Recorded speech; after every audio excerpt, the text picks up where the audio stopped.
काल इंदापूर तालुक्यासह संपूर्ण राज्यामध्ये मुसळधार देखील पाऊस झाला. त्यामध्ये बारामती असन, इंदापूर असन, दौंड असन या विविध भागामध्ये मुसळधार पाऊस झाला. पावसाने देखील संपूर्ण शेतकऱ्यांना झोडपून काढल्याचं या ठिकाणी चित्र पाहायला मिळतं. त्याच पार्श्वभूमीवर राज्याचे कृषी मंत्री दत्तात्रय भरणे या ठिकाणी शेतकऱ्यांच्या थेट बांधावर या ठिकाणी पाहणी करतायत. काय सांगा आम्हाला एकंदरीत या ठिकाणी तुम्ही पाहणी करताय, काय परिस्थिती पाहायला मिळाली? काल रात्री वादळी वाऱ्यामुळं गेली 2-3 दिवस राज्यामध्ये खूप मोठं नुकसान होते आणि काल रात्री इंदापूर तालुका, बारामती, माळशिरस या तालुक्यामध्ये खूप मोठं नुकसान हे शेतकऱ्यांचं झालेलं आहे. विशेषतः केळी बागांचं तर खूप मोठ्या प्रमाणामध्ये नुकसान झालेलं आहे. डाळिंबाच्या वरचा कवर तोही उडून म्हणजे अनेक बाबतीमध्ये नुकसान हे खूप मोठं झालेलं आहे. या बाबतीमध्ये आता जिल्ह्याचे कृषी अधिकारी आहेत, तालुक्याचे आहेत, तहसीलदार आहेत, ही सगळी मंडळी आमचा शासकीय अधिकारी इथं सगळे हजर आहेत.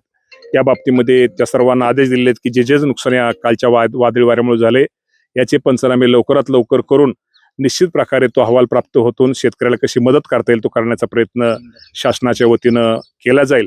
परंतु नुकसान हे खूप मोठं आहे आणि वादळी वारं खूप काल मोठं होतं. शेवटी हवामान बदलामुळे काय, पण हा एक निश्चित प्रकारे हे एक निसर्गाचं संकट आपल्या सगळ्यासमोर आलेलं आहे. नक्कीच मामा, आपण देखील शेतकरी कुटुंबातला आहे. शेतकऱ्यांना अधिकाधिक जास्त कशी मदत करता याबाबत नेमकं तुम्ही तुमच्या स्तरावर किंवा राज्य सरकारच्या स्तरावर नेमकं काय कोणत्या उपाययोजना कराव्यात असे तुम्हाला काय वाटतं?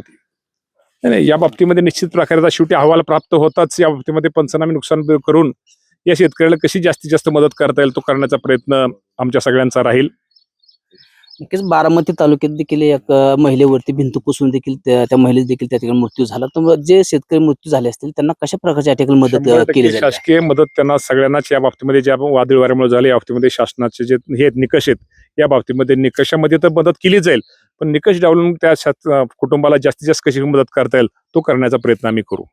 नक्कीच हे होते राज्याचे कृषी मंत्री दत्तात्रय भरणे. या ठिकाणी अधिकाधिक कशा प्रकारची मदत करता येईल या ठिकाणी सातत्याने याबाबत देखील प्रयत्न केला जाईल असं देखील या ठिकाणी कृषी मंत्री दत्तात्रय भरणे यांनी देखील सांगितले. सुंदर कुसाळकर, LS मराठी, इंदापूर.